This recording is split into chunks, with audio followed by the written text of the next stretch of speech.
ও মুসলমান, এই পৃথিবী রব্বে করিম সুন্দর করে সৃজন করলেন। জমিন ছিল না, আল্লাহ পানি সৃষ্টি করলেন। পানি সৃষ্টি করার পরে আমার আল্লাহ পাক আরশে মুআল্লাকে সৃষ্টি করার পরে এই পানির উপরে আমার আল্লাহ আরশে মুআল্লাকে রাখলেন। আরশে মুআল্লাকে রাখার পরে এই পানির ভিতরে তরঙ্গমালার সৃষ্টি হলো। বড় বড় ঢেউ, ঢেউয়ের মাধ্যমে ফেনার সৃষ্টি হলো। এই ফেনার মাধ্যমে আমার আল্লাহ জমিন, এই মাটি আমার আল্লাহ সৃষ্টি করলেন। যেখানে পাহাড় দেওয়ার দরকার আল্লাহ পাহাড় দিলেন, নদী দেওয়ার দরকার আমার মালিক নদী দিলেন। পদ্মা, মেঘনা, যমুনা, পৃথিবীর বড় বড় নদী, ওই দজলা নদী বলেন, ফোরাত নদী বলেন, নীল নদ বলেন, মরুভূমির ভিতর দিয়ে, আমাজন জঙ্গলের ভিতর দিয়ে, সুন্দর বনের ভিতর দিয়ে আল্লাহ পাক ক্যানেল, খাল কেটে দিয়েছেন আমার আল্লাহ। শত হাজার হাজার বছর আগে আমার আল্লাহ খাল কেটে দিলেন। যেখানে জঙ্গলের প্রয়োজন, মরুর প্রয়োজন, মরুদ্যানের প্রয়োজন, ফসলি জমির দরকার আমার মালিক আল্লাহ দিলেন। বরুড়ার মুসলমানের আরে মাইকের আওয়াজ বহুদূর যায়। অনেকে ভেবেছে হুজুর এত রাত্রে মাহফিল, কি জন্য আমরা বসে থাকব? কিন্তু আপনি জানেন না এটা জান্নাতের বাগান।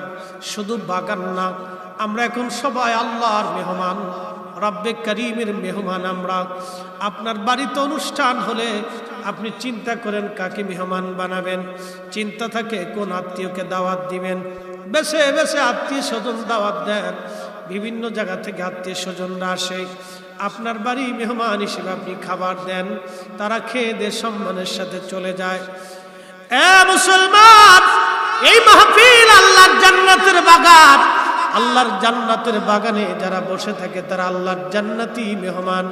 আল্লাহ এখানে নাম লিস্ট করে করে, বাছাই করে করে আমার আল্লাহ এখানে দাওয়াত দিয়ে আপনাকে যাকে কবুল করেছে রাত 12টার সময়, তারাই শুধুমাত্র এই বাগানে বসে আছে। কথা বলেন ঠিক কিনা? শুধু এতটুকু বুঝে যাবেন যে আমরা মর্যাদাপূর্ণ। কেন? আপনার বাড়িতে একটা অনুষ্ঠান যদি হয়, ছেলের বিবাহ, নাতির মুসলমানি, খাতনার অনুষ্ঠান যদি হয়, উলিমার অনুষ্ঠান, ফাতিহার অনুষ্ঠানে আপনি নাম লিস্ট করেন কাকে কাকে দাওয়াত করা হবে। আপনি লিস্ট করে করে দাওয়াত করে নিয়ে গেলেন। আল্লাহ পাক লিস্ট করলো আমার কোন বান্দা আমার জান্নাতের বাগানে আসবে। কি দাম আমাদের, কি দামি মেহমান আমরা। নবীজি বললেন সাহাবীরা জান্নাতের বাগান দেখে না পাও, ওই বাগানে বসা। সাহাবীরা বললেন হুজুর মারিয়াদুল জান্নাত, জান্নাতের বাগান কি? নবীজি জবাব দিলেন হিলাকুজ জিকির, জিকিরের বৈঠক, আল্লাহর বেহেশতের বাগান। একবার জোরে বলা যাবে কি সুবহানাল্লাহ? দলবদ্ধভাবে দোয়া করা, এটা কার জিকির? কার জিকির? তাহলে আজকে যারা বেদাত বলতেছে মূলত ওরাই হলো অরিজিনাল বেদাতি। কথা বুঝেন নাই মনে হয়? বুঝে বাড়ি যাওয়ার দরকার। এ বরুড়ার মুসলমানেরা, রাজা মারার বাবাজিরা রে, মাইকের আওয়াজ যতদূর যায়, এই পৃথিবী আল্লাহ খুব যত্ন করে ভালোবেসে আল্লাহ বানাইলেন। আচ্ছা বলেন, আল্লাহ কি আমাদের মুখাফেক? কি আমরা সবাই আল্লাহর মুখাফেক? কি আল্লাহ বলেন কুল হুয়াল্লাহু আহাদ আল্লাহুস সামাদ। আমি আল্লাহ কারো মুখাপেক্ষী না, সব আমি আল্লাহর মুখাপেক্ষী।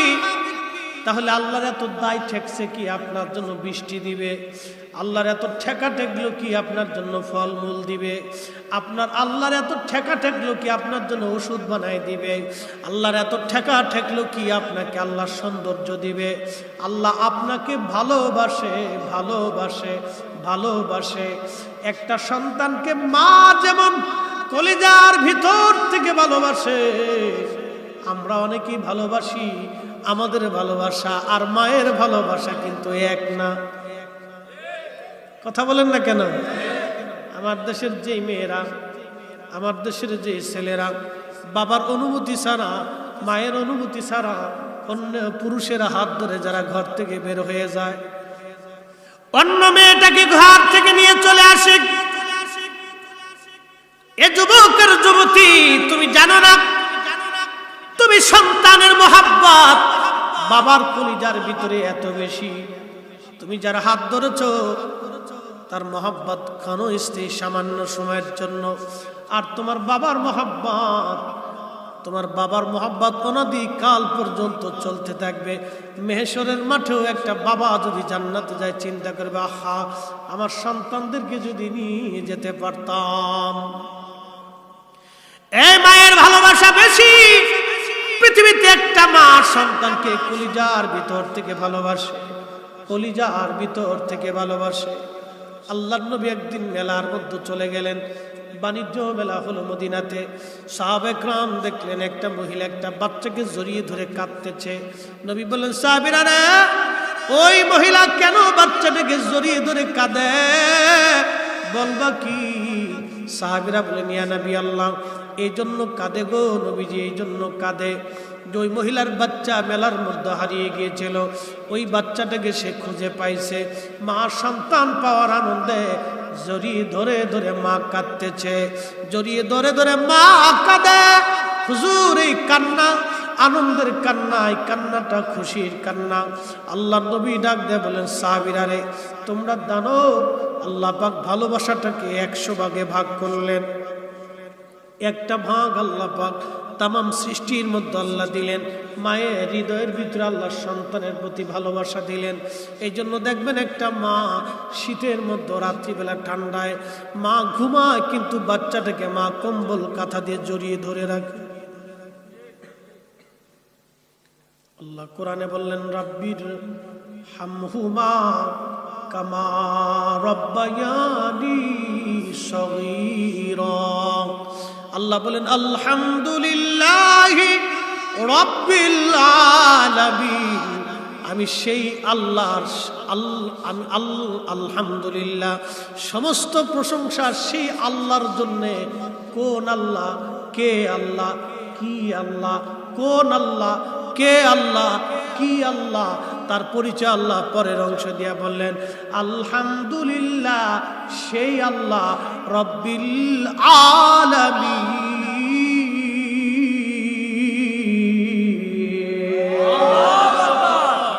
সেই আল্লাহ যে আল্লাহ রব। প্রশ্ন করবেন, হুজুর আমাদের দেশে তো আব্দুর রব আছে, আরবিতে বলে রব, বাংলায় বলে লালন পালন করনেওয়ালা। লালন পালন কি? আল্লাহ নিজে রব, আল্লাহর পরে আল্লাহ আরেকজনকে রব বলেছেন, তিনি রব্বির হামহুমা। আমার সাথে বলেন, রব্বির হামহুমা কামা রব্বায়ানি সগীরা। তিনি অন্য কেউ না, তিনি আমাদের মা, আমাদের বাবা। কথা বলেন ঠিক কিনা? আপনি ভাবতে পারেন, হুজুর আমি আমার মারে খাবার দেই, কাপড় কিনে দেই, ওষুধ কিনে দেই, চিকিৎসা আমি করাই, আর ভাবতেছেন হক আদায় হয়ে গেল। না, হক আদায় হবে না। আল্লাহ মা বাবাকে রব কেন বললেন বুঝেন? আপনি যখন মায়ের কোলের মধ্যে ছোট্ট ছিলেন, মা আপনাকে গাড়ির ভিতরে করে কোলে করে নিয়ে যাচ্ছে আপনার নানুর বাড়িতে। হঠাৎ করে গাড়ির মধ্যে আপনি বাথরুম করে ফেলছেন, সবার মুখের মধ্যে কাপড় চলে গেল, কিন্তু একজনের মুখে কাপড় যায় নাই। তিনি কে? ওনার নাম রব। ওনাকে আল্লাহ আল্লাহর পরে রব বলছে, লালন পালন কর্ণে বলা বলছে। সবার মুখের মধ্যে কাপড় চলে গেল, বাচ্চা বাথরুম করে দিছে, বন্ধ। সবার মুখে কাপড় গেছে, একজনের মুখে কাপড় গেল না। তিনি মা, তিনি মা। দুইটা ভাত দিয়ে মনে করছেন মায়ের হক মিটাইছি। না না, আল্লাহ বললেন, বান্দা তুমি সেইভাবে দোয়া করো যেইভাবে ছোট্টকালে তোমার মা তোমাকে লালন পালন করেছে। তুমি বলো, হে আল্লাহ আমার বাবা মাকেও তুমি জান্নাতে ওইভাবে লালন পালন করো। একবার জোরে বলা যাবে কি মারহাবা। এখন যেই ছেলে দোয়া মানে না তো দোয়া করে কখন? কি কথা কন না কেন? আমার দেশের একদল আছে দোয়া মানে না, আছে না ভাই? দোয়া মানে না, তার মানে যে দোয়া মানে না এটাই হলো অরিজিনাল শব্দ, বেশি ভণ্ড। বলেন ঠিক না বেশি? আমরা ভণ্ড না ওরা ভণ্ড? ওরা ভণ্ড। এটা হলো শব্দ বেশি ভণ্ড, টুপিওয়ালা ভণ্ড, বিরাট বড় দাঁড়িয়েছে, আপনাকে বুঝতে দিবে না, খালি খবিস থেকে আপনাকে বুঝতে দিবে না যে আপনার ইমান শেষ করে দিতেছে, আপনাকে বুঝতেই দিবে না। সে চেহারা দেখলে মনেই হবে না যে আন্তর্জাতিক ভণ্ড। যারা কোরআনের অপব্যাখ্যা করে, হাদিসের অপব্যাখ্যা করে, ওরাই হলো অরিজিনাল ভণ্ড। পৃথিবীর মুসলমানেরা, ওই বরুরার বাবাজিরা, মাইকের আওয়াজ যতদূর যায় খুব মনোযোগ দিয়ে, এই পৃথিবীতে আল্লাহ আপনাকে ভালোবাসে। নবী বলেন উম্মত ভালোবাসাটাকে আল্লাহ 100 ভাগে ভাগ করলেন। 100 ভাগ ভালোবাসার ভিতরে আল্লাহ একটা ভাগ সৃষ্টির মধ্যে বন্টন করে দিলেন, আর 99 ভাগ ভালোবাসা আল্লাহ তার নিজের কাছে জমা করে রাখলেন। না হয় নাই? আরো জোরে। আপনারা খুশি না বেজার?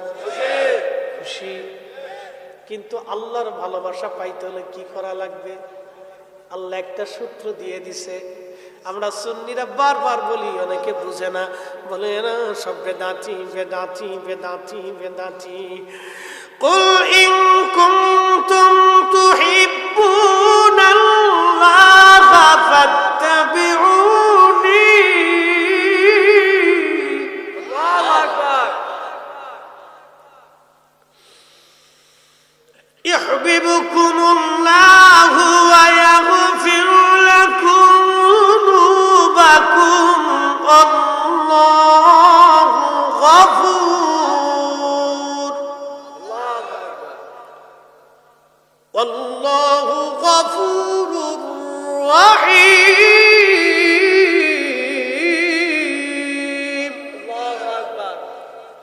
আল্লাহ বললেন, হাবিব আপনার উম্মত আমার বান্দাদেরকে জানান, আমি আল্লাহর কাছে 99টা ভালোবাসা জমা রাখছি।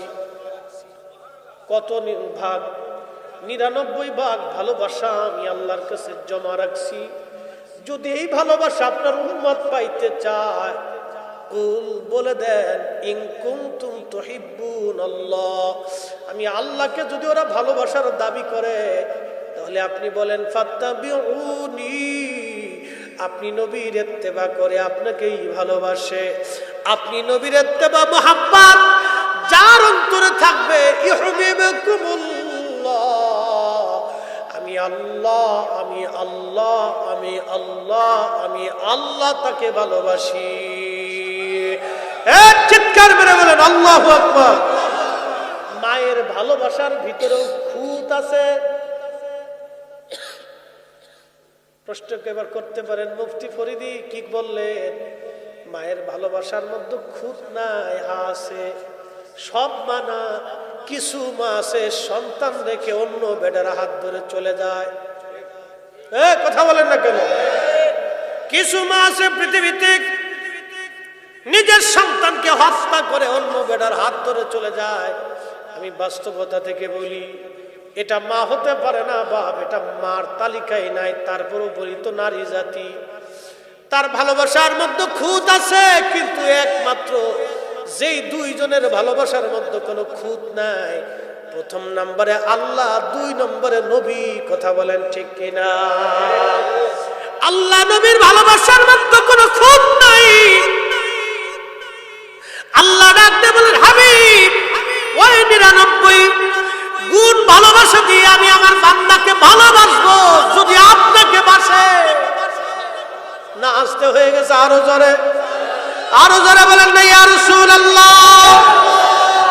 তাহলে বলেন আমরা সুন্নিরা নবীর কথা বলি, আল্লাহ পাইতে হলে নবী পাওয়া লাগবে। কাজী নজরুল দাড়ি নাই মোছ নাই, কিন্তু জানেন তো, এবার বুঝে নেন কাজী নজরুল কত সূক্ষ্মদর্শী ছিল।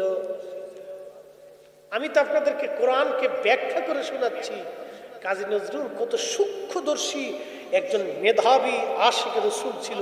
চিন্তা করেন কবিতার ছন্দে কি চমৎকার কথাই না লিখে ফেলছেন। আল্লাহকে যে পাইতে চায় হযরতকে ভালোবেসে, আরশ কুরসি লৌহ কলম না চাহিতেই পেয়েছে সে। কি চমৎকার!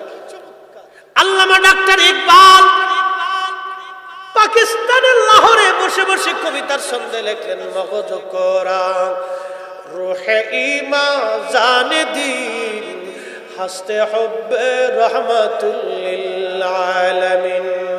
কোরআনের মগজ বলো, ঈমানের রূহ বলো। আবার বলি, কোরআনের মগজ, ঈমানের রূহ, ধর্মের প্রাণ। কোরআনের মগজ, ঈমানের রূহ, ধর্মের প্রাণ বলো। সব কিছুর বলে নবীর ভালোবাসা, হুব্বে রাসূল, নবীর ভালোবাসা যেই হৃদয়ে নাই ওটা আলেম হতে পারে না। নবীজির তাজিম তাকরিম যাদের অন্তরে নাই ও শাইখুল হাদিস হতে পারে না। কথা বলেন ঠিক কিনা? এ প্রিন্সিপাল যত হক, মুফতি আজম, ফকিহে মিল্লাত, আরো আল্লাহ বাংলা সাংলা কত অভাব নাই, নাম দিছেন হাকিমুন নফস, কিন্তু ফ্যাটটা খুব মোটা।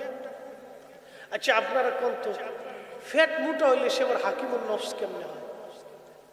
ফ্যাটটা যে মোটা হয়েছে খাইয়ে না না খাইয়ে, তো খাইয়ে যদি ফ্যাট মোটা করলে হাকিমুন নফস কেমনে হয়? নফসের হাকিম কেমনে হয়? নফসের হাকিম তো সেই হবে ইমাম গাজ্জালির মতো না খাইতে খাইতে পেট আর পিঠ একসাথে হয়ে গেছে। খাজা মাইনুদ্দিন চিশতি না খাইতে খাইতে পেট আর পিঠ একসাথে হয়েছে। শাহজালালরা না খাইতে খাইতে পেট আর পিঠ একসাথে হয়েছে। কোথায় খাবে এই চিন্তা তাদের ছিল না। এরা ছিল হাকিমুন নফস। এমনকার পেট খাইয়ে পেটটারে মুড়া বানাইয়া একবারে বিরাট বড় হাকিমুন নফস হয়ে গেছে। তার মানে বোঝা গেল এটাও ধোঁকা। কথা বলেন ঠিক কিনা? এগুলিও ধোঁকা। ও মুসলমান, খুবই মনোযোগ। কষ্ট হচ্ছে আপনাদের? 10-20 মিনিট চাইছিলাম, হয়ে গেছে, কিন্তু আর 15 মিনিট দিবেন আপনারা আমাকে? আচ্ছা ইনশাআল্লাহ। নারে তাকবীর! না, এই অনুমতি নিয়ে নিতেছি, কারণ আপনাদের কষ্ট হবে, আবার বেশি রাত করে আপনাদের কষ্ট হবে তাও না। খুব ইম্পর্টেন্ট। আমি যা বলি এটা খুব অল্প সময়ে অনেক কথা বলার চেষ্টা করি, মানে অল্প সময় আমি অনেক কিছু বোঝানোর চেষ্টা করি, কারণ এত হাতে তো সময় নাই বাপ, এত হাতে সময় নেই, এত টাইম নষ্ট করার টাইম হাতে নেই। উম্মত অনেক এখন তো দিক বিদিক দিক শূন্য হয়ে গেছে। অনেকে রাস্তা মানে মাঝে আফসোস করে বলে, হুজুর কোথায় যাব, কার কাছ থেকে সঠিক কথা বলবো? একটা কথা আল্লাহ কোরআনে বলে দিয়েছেন, ইহদিনাস সিরাতাল মুস্তাকিম সিরাতাল্লাযিনা আনআমতা আলাইহিম। চালাও সে পথে যে পথে তোমার ওলিরা গেছেন ঘুমিয়ে, যে পথে তোমার প্রিয়জন গেছেন চলি। প্রিয়জন কারা? শাহজালাল, শাহপরান, শাহ মাকদুম, শাহ আলী বুগদাদি, খানজাহান আলী, কমরউদ্দিন রুমি, হযরতে শাহ সুফি ফতে আলী, নূর মুহাম্মদ নিজামপুরি, হযরত মুজাদ্দিদ আল ফসানি, শেখ আব্দুল হক, শাহ ওলিউল্লাহ, শাহ আব্দুর রহিম মুহাদ্দিস দেহলভী, হযরত খাজা বাকি বিল্লাহ, খাজা মাইনুদ্দিন চিশতি, গাউসে পাক মহিউদ্দিন আব্দুল কাদের জিলানী, খাজা বাহাউদ্দিন নকশবন্দি, বুখারী, ইমাম আবু হানিফা, ইমাম শাফি, ইমাম হাম্বল, ইমাম মালিক, এই সমস্ত উলামায়ে মুতাকাদ্দিমিন মুতাআখিরিন সালফে সালিহিন, নুজাবা, নুকাব, ওলি, আউলিয়া, কুতুব, আল্লাহর ওলিরা যেই পথে গেছে এই পথ হলো ইহদিনাস সিরাতাল মুস্তাকিম। যেই আকীদায়, যেই ঈমানে, যেই কাজে তারা কবরে চলে গেছে, এটাই হলো নাজাতের রাস্তা। কথা বলেন ঠিক না?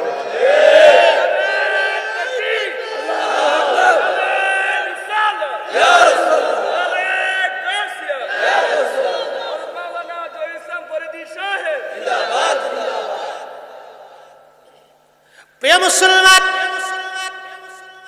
সময়ের সংক্ষিপ্ততায় আল্লাহ বললেন, আমি ওই 99 প্রকার ভালোবাসা পুরাটা দিয়ে আমি তার ভালোবাসি। ওয়ায়াগফিরু লাকুম যুনুবাকুম ওয়াল্লাহু গফুরুর রহিম। শুধু খালি ভালোবাসি না, আমার বান্দার জীবনে যদি কোনো অপরাধ হয়ে যায়, গুনাহ হয়ে যায়, আমি আল্লাহ সমস্ত গুনাহগুলিকে একবারে মিটিয়ে দেই, নিষ্পাপ বানাইয়া তাকে মাসুম বানাইয়া আমি আল্লাহ তার ওলি বানায় নেই। একবার আওয়াজ তুলে বলা যাবে কি ইয়া রাসূলুল্লাহ? তাহলে আল্লাহ পাইতে হলে নবী, কথা বলেন, আল্লাহ পাইতে হলে নবী পাইতে হবে, নবী ছাড়া আল্লাহ পাওয়া যায় না, ঠিক কিনা? এই জন্য আমরা সুন্নিরা আমাদের যত গুনাহ হোক না কেন, ইয়া নবী সালামু আলাইকা বললে আমরা আর বসতে পারি না। আমরা তখন আর নিজেকে বসিয়ে রাখতে পারি।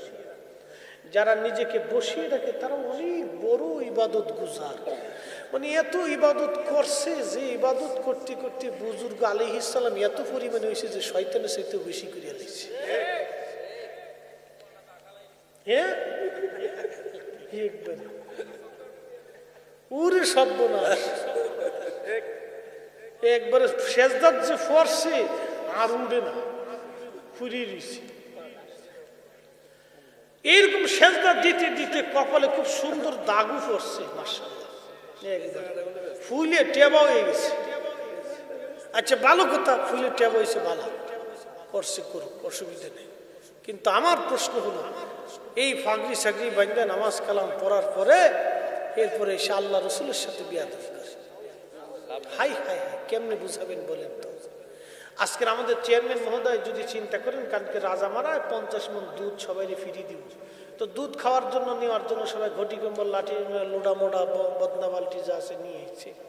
বাঙালি ফিরি পাইলি তো আলকাতরা সাইডে দেখে যে এটা ঠিক আছে কিনা দেখি। তো চেয়ারম্যান সাহেব ওই আপনার 50 মণ দুধের লগে এক পেয়ালা গরুর মুতও ছেড়ে দিছে, গরুর প্রস্রাব সারার পরে। আচ্ছা বলেন, 50 মণ দুধ কেউ কি নেবে? এক পেয়ালা গরুর প্রস্রাব 50 মণ দুধকে হারাম করে দিল, কিন্তু 50 মণ দুধে এক পেয়ালা গরুর মুতকে হালাল করতে পারে। তার অর্থটা বুঝে যাবেন। 50 বছর ইবাদত হবে, তাহাজ্জুদ হবে, জিকির হবে, ফিকির হবে, নামাজ হবে, রোজা হবে, কালেমা হবে, দান হবে, সদকা হবে, আপনার জীবনে বহু ইবাদত হবে। আপনি মাকামে ইব্রাহিমে বসে বসে কানবেন, আল্লাহর ঘরে গিলাপ ধরে কাবা শরীফের পাথরের ঘরটা ধরে সুন্দর করে কেঁদে কেঁদে চুমাকে আল্লাহর কাছে বারবার বারবার ক্ষমা চাবেন, দোয়া চাবেন। খোদার কসম করে বলি, 50 মণ দুধের ভিতরে এক পেয়ালা গরুর মুত প্রস্রাব ছেড়ে দিলে যা হয়, 50 বছর ইবাদত করে নবীর সাথে বেয়াদবি করলে তাই হয়। এখন আপনি যদি না বুঝেন তাহলে আপনার বুঝের দোষ, আমার বুঝানোর দোষ না। আপনি যদি না বুঝেন তাহলে আপনার বুঝের দোষ, আমি আপনাকে বুঝাইতে পারি না, অর্থাৎ আপনি বুঝেন না। তো আপনি বুঝেন না তো আমি করব কি?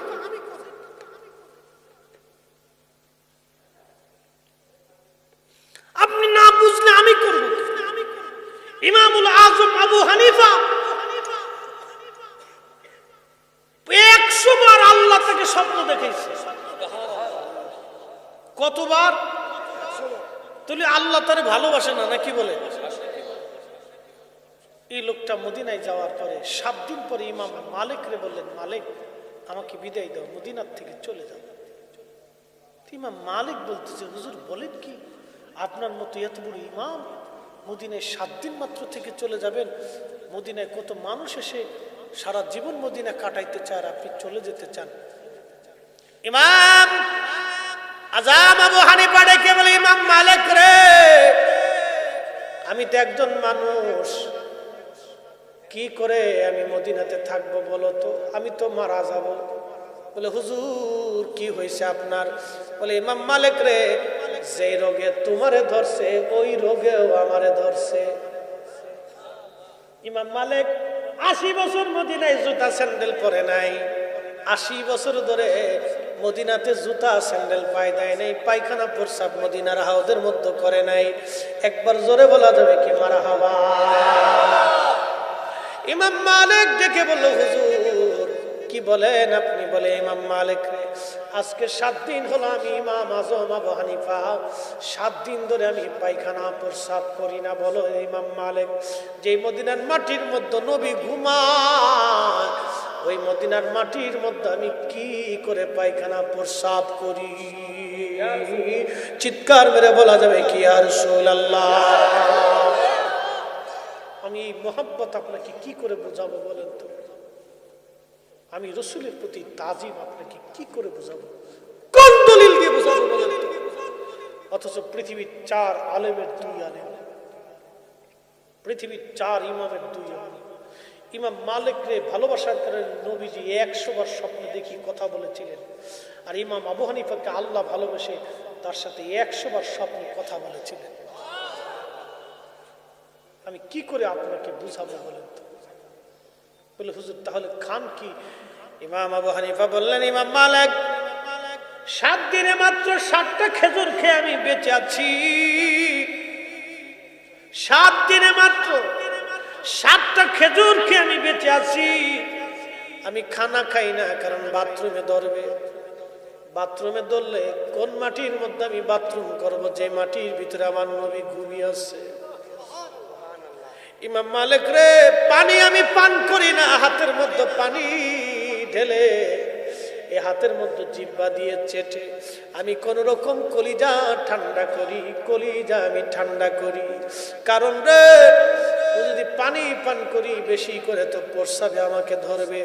আমি এই মদিনার মাটির মধ্যে কোন জায়গা প্রস্রাব করব, যেই মাটির মধ্যে আমার নবী ঘুমায়ে গেছে।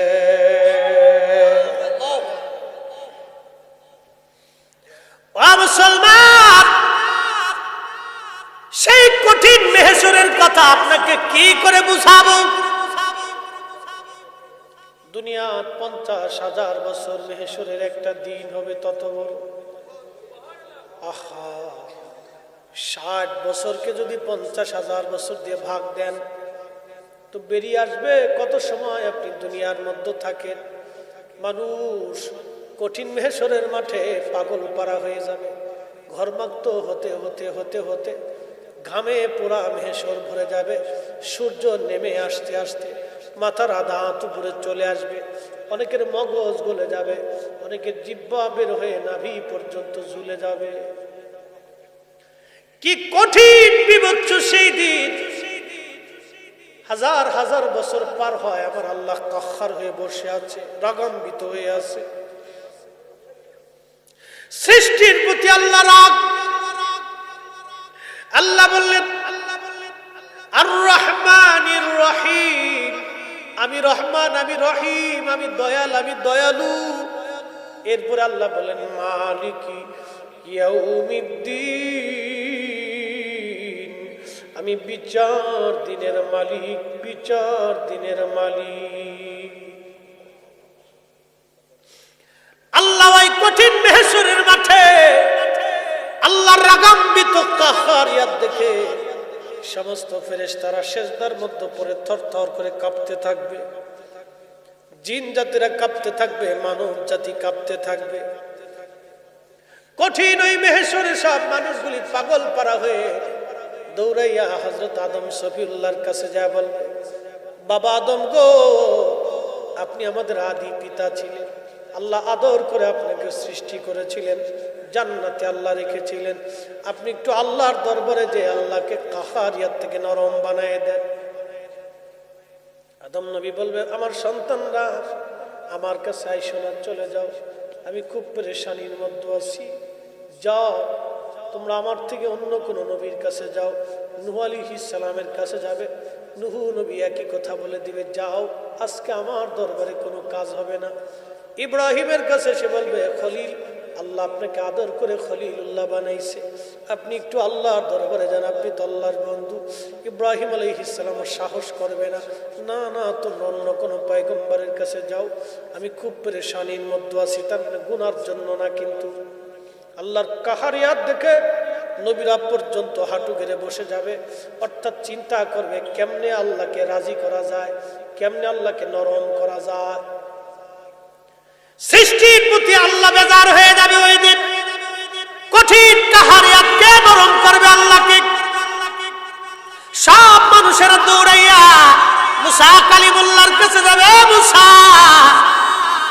কালিমুল্লাহ, আল্লাহর দরবারে যাও, আল্লাহর সাথে কথা বলো। কালিমুল্লাহ বলবে, না গো, আজকে আমার পক্ষে জোরে বলা যাবে কি ইয়া রাসূলুল্লাহ,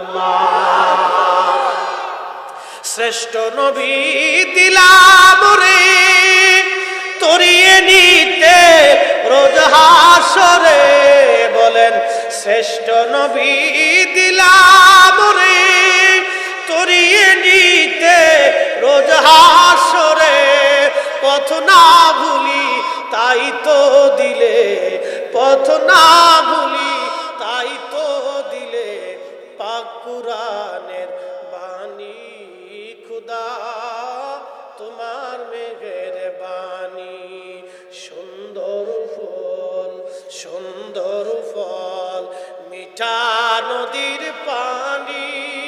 খুদা তোমার মেঘের বাণী, খুদা তোমার মেঘের বাণী।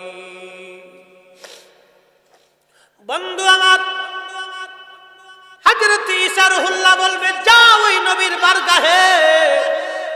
আজকে নবী ছাড়া আর কোনো উপায় নাই। সৃষ্টির সবাই দৌড়ায় যাবে, দৌড়ায় আল্লাহর নবীর সামনে। আমরা উম্মত যারা আছি কাঁদতে থাকবো, হুজুর কঠিন এই মেহেশর আমাদের আর সহ্য হচ্ছে না। নবী গো, ঘর্মাক্ততা, কঠিন তেজস্বীয়তায়, সূর্যের তাপে আমরা দিশেহারা হয়ে গেছি, তৃষ্ণার যন্ত্রণায় কাতর হয়ে গেছি, জিহ্বা আমাদের বের হয়ে গেছে, কলিজা আমাদের শুকায় গেছে। আল্লাহর নবীর সামনে উম্মতেরা দাঁড়ায় দাঁড়ায় কাঁদবে।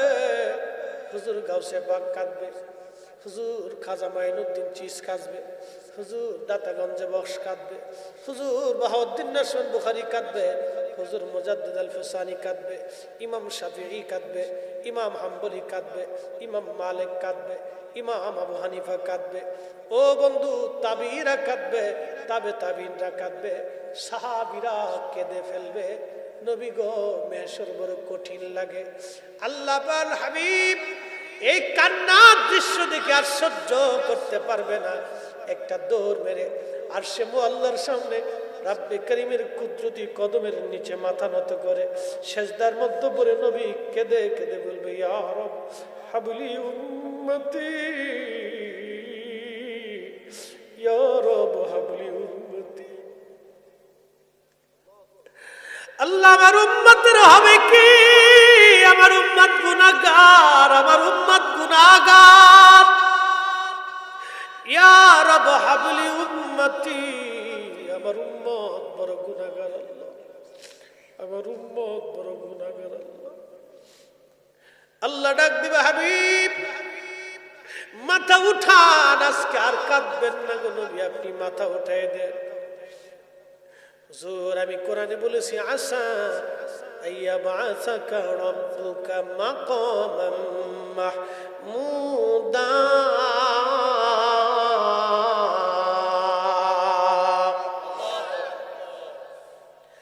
আমি আল্লাহ আপনাকে মাকামে মাহমুদ দেব, মাকামে মাহমুদ। আপনি আজকে কাদার জন্য মেহেশর না, সৃষ্টিকে দেখাবো আপনার সাথ। আল্লাহু আকবার, আল্লাহু আকবার, আল্লাহু আকবার। আল্লাহ তার নবীর জন্য আরশে মুআল্লার ডান পাশে কুরসি রেখে দিবে, হুজুর আপনি এখানে বসেন, আপনার জন্য আজকে চেয়ারে বরাদ্দ। আহা, মেহেশরের মাঠে সব যখন সেজদার মধ্যে মাথা নত করে কাঁদতে থাকবে, সেই দিনে নবী আল্লাহর ডান পাশে বসবে। সেই নবীকে এত বড় তাজিম যে আল্লাহ দিলেন। আচ্ছা আপনারা বলেন, এই নবীকে তাজিম করার জন্য দলিলের দরকার? এই নবীকে তাজিম করার জন্য সুন্নিদের দলিল লাগে না, কথা বলেন ঠিক কিনা? যাদের দলিল লাগে তাদের ব্যাপারে আল্লাহ বলছেন, ওয়ালিল্লাহিল ইজ্জাতু ওয়ালিরাসূলিহি ওয়ালিল মুমিনিনা ওয়ালাকিন্নাল মুনাফিকিনা লা ইয়ালামুন।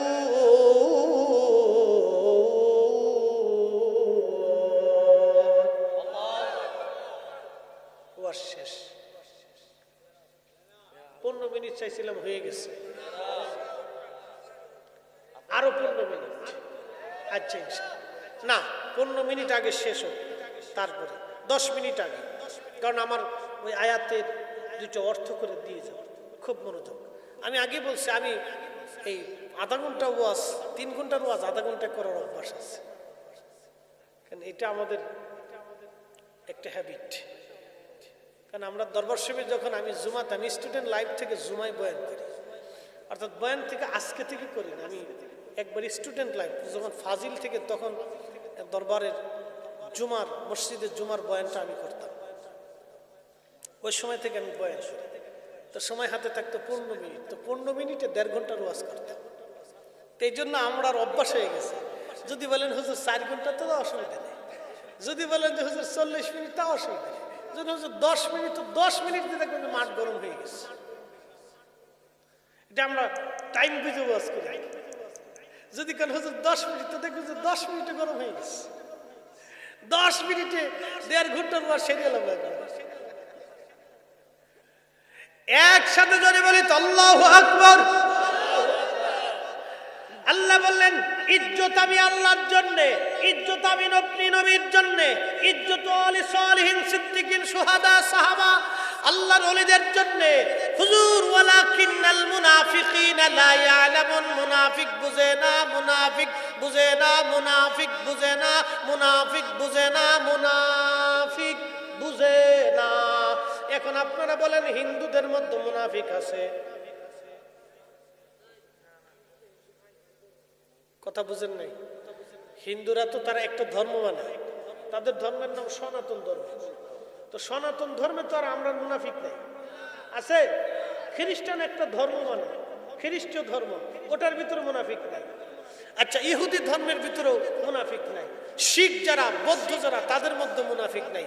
তো মুনাফিক আছে মুসলমানের ভিতরে। এই আস্তে কোন কে? তার মানে বোঝা গেল টুপি পরে মুনাফিক, দাড়ি আছে মুনাফিক, জুব্বা আছে মুনাফিক, নামাজ আছে মুনাফিক, মসজিদ আছে মুনাফিক, এই দান সদকা আছে মুনাফিক, হাদিস আবু মুনাফিক। আস্তে কোন কে? জোরে বলেন। আমি বলছি? কে বলছে? আল্লাহ। কে? মুনাফিক কি হিন্দুদের ভিতরে না মুসলমানের ভিতরে? মুসলমানের ভিতরে। এই যে বুঝে গেছেন এবার। তাহলে মুসলমানের অন্তরে কালেমা আছে না নাই? আছে। কুরআন আছে না নাই? মসজিদ আছে না নাই? টুপি দাড়ি জুব্বা পাগড়ি সব আছে, কিন্তু মুনাফিক। ওয়ালাকিন্নাল মুনাফিকিনা লা ইয়ালামুন। আল্লাহ কইছে ওরা বুঝে না, তো আমি কেমনে বুঝাবো ভাই? না, আল্লাহ নিজেই কইছে ওরা বুঝে না। মানে কি বুঝছেন নি? বুঝবার চাই না, বাঁকা বাঁকা বাঁকা। হাজার দলিল দিল কেন বুঝের ব্যাপার সহজ।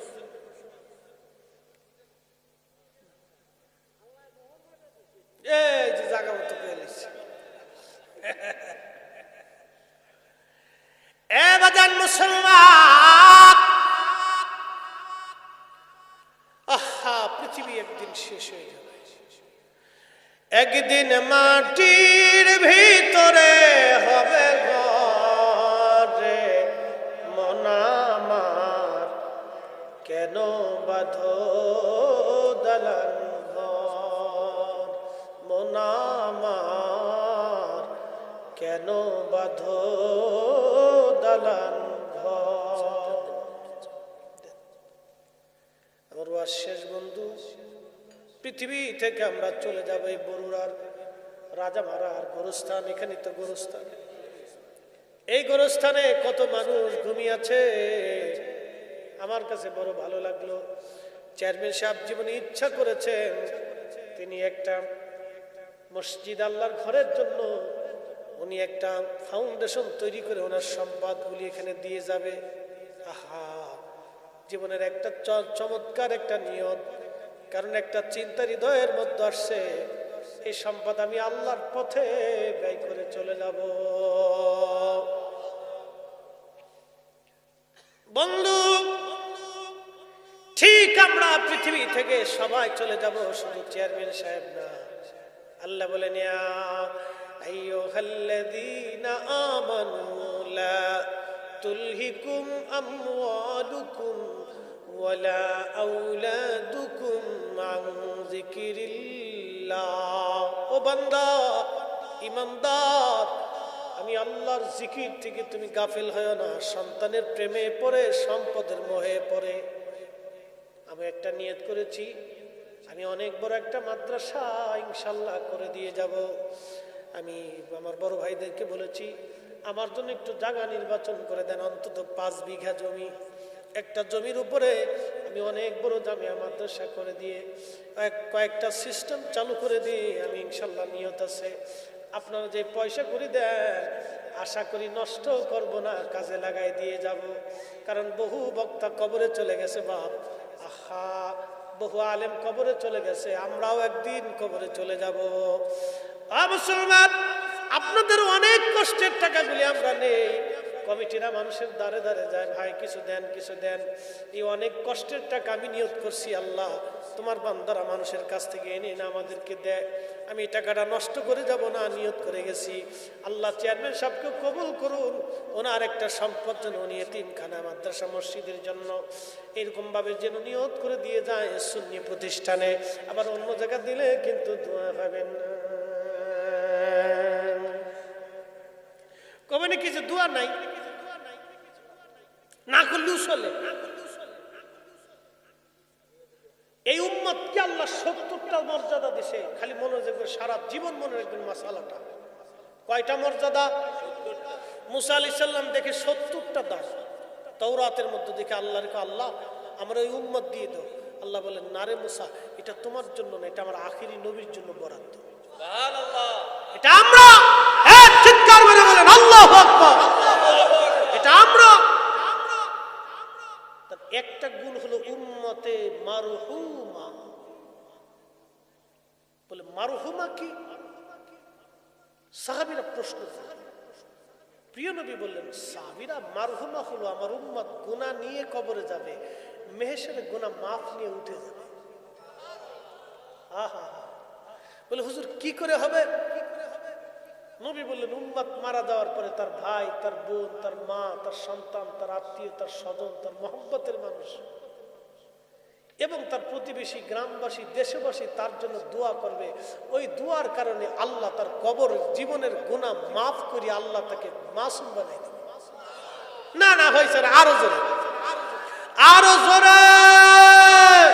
তাহলে উম্মতে মারহুমা হতে হলে কি দোয়া চলবে না বন্ধ হবে? চলবে না বন্ধ হবে। তার মানে বোঝা গেল যারা আমাদেরকে দোয়া থেকে সরাইতে চায় ওরা হলো অরিজিনাল ভণ্ড। কথা বলেন ঠিক না বেঠে? হাত উঁচু করে বলেন ঠিক কিনা?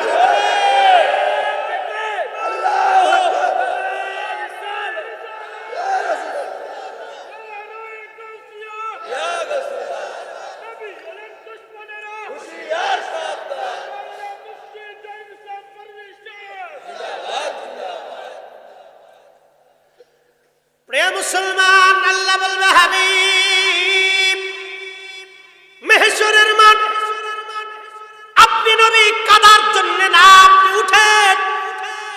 আপনার হাতের মধ্যে থাকবে সর্বপ্রথম হামদের পতাকা। দুইটা পতাকা সেই দিন, দুইটা পতাকায় নবীজির জন্য বরাদ্দ হবে, একটা হামদের পতাকা আর একটা সুপারিশের পতাকা। হয় সম্পূর্ণের দাম কি নবী? আমি রসুলের দাম কি করে বুঝাবো? এই জন্য রসুলের করিমের রওজার পাশে গেলে আগের যুগের উম্মতরা থরথর করে কাঁপতেন, ভয়ে কাঁপতেন যে না জানি বিয়াদবি হয়েছে কিনা, না জানি কোনো ভুল হয়েছে কিনা আমার জীবনে। কাঁপতেন রসুলের করিমের রওজার পাশে গেলে কাঁপতেন। আর এখন মদিনাতে মতুয়াগুলি খালি চিল্লে আর মোহাম্মদ কদমত নবী মরে গেছে, কাবা। ও হাজি কাবার দিকে ঘুরে যা, তুই নবীর কাছে এসিস কে? নবীর কাছে কিচ্ছু নেই, মরে গেছে। আগের যুগের উম্মতরা থরথর করে কাঁপতে। কত বড় উম্মত জানেন? যারা সারা রাত পার করে দিয়েছেন আল্লাহর নামাজে, সিজদাতে, ইবাদতে, তারা নবীর দরবারে যে থরথর করে কাঁপতেন, না জানি কোন ভুল হয়ে গেছে। আমি রসুলের শান আপনাকে কি করে বুঝাবো বলেন? মেহশরের মাঠ যেদিন কায়েম হবে সেই দিনই বুঝতে পারবেন যে নবীর শান কত। কি কথা ঠিক কিনা? আমি দুনিয়াতে আপনাকে বুঝাইতে পারবো না, কারণ ওই মুনাফিক ও টুপিওয়ালা, দাড়িওয়ালা, জুব্বওয়ালা, ফাগরিওয়ালা, নামাজওয়ালা, জিকিরওয়ালা, হজওয়ালা, জাকাতওয়ালা, এইটাওয়ালা, সেইটাওয়ালা, মাদ্রাসাওয়ালা বহু থাকবে, তারা নবীর শান বুঝবে না। বুঝে না বিদায় তো কয়দিন আগে বলে বসছে নবীর কবরকে রওজা বলা যায় না, কবর বললে সোয়াব বেশি। ওরে দালাল কোথাকার। আবার আর একটা আছে চাঁপাই নবাবগঞ্জে, কবর বলাই হারাম, রওজা বলাই হারাম, কবরই কইতো। কত বড় চিন্তা করেন, তার মানে বোঝা গেল বিসমিল্লাহ সমস্যা আছে। হ্যাঁ কথা কন না কে? বিসমিল্লাহ বুঝছেন না আপনারা? হ্যাঁ হ্যাঁ বিসমিল্লাহ, ওখানে একটু ঝামেলা আছে, ঝামেলা আছে। হ্যাঁ গোড়ার দোষ, এই জায়গা মতো বুঝে গেছে, গোড়ার দোষ। কষ্ট হচ্ছে আপনাদের? হ্যাঁ মেহেশ্বর আপনাকে কেমনে বুঝাবো, কঠিন। দুনিয়ার থেকে কবরে চলে যাবো, আল্লাহ বলছেন ইদাস সামাউ ফাতারাত। কঠিন মেহেশ্বর যখন শুরু হয়ে যাবে, আসমান ভেঙে ভেঙে পড়তে থাকবে। ওয়া ইদাল কাওয়াকিবু তাসারাত। পৃথিবীর মধ্যে নক্ষত্রগুলি ভেঙে ভেঙে পড়তে থাকবে। কত নক্ষত্র আপনাকে বলি, 13 লক্ষ পৃথিবী এক জায়গা করলে একটা সূর্যের সমান হবে। 200 কোটি সূর্য এক জায়গা করলে একটা ব্ল্যাক হোলের সমান হবে। 10,000 কোটি ব্ল্যাক হোল দিয়ে একটা মিল্কওয়ে বানানো হলো। মিল্কওয়ের মতো গ্যালাক্সি ও মিল্কওয়ের মতো আরো 10,000 কোটি মহাবিশ্ব আছে। এরপরে মহাশূন্য, তারপরে আসমান। আল্লাহ বলেন ইযাস সামাউ ফাতারাত। ওই আসমান ভেঙে পড়তে থাকবে। ওয়া ইযাস সামাউ ফাতারাত। ইযাস সামাউ ফাতারাত।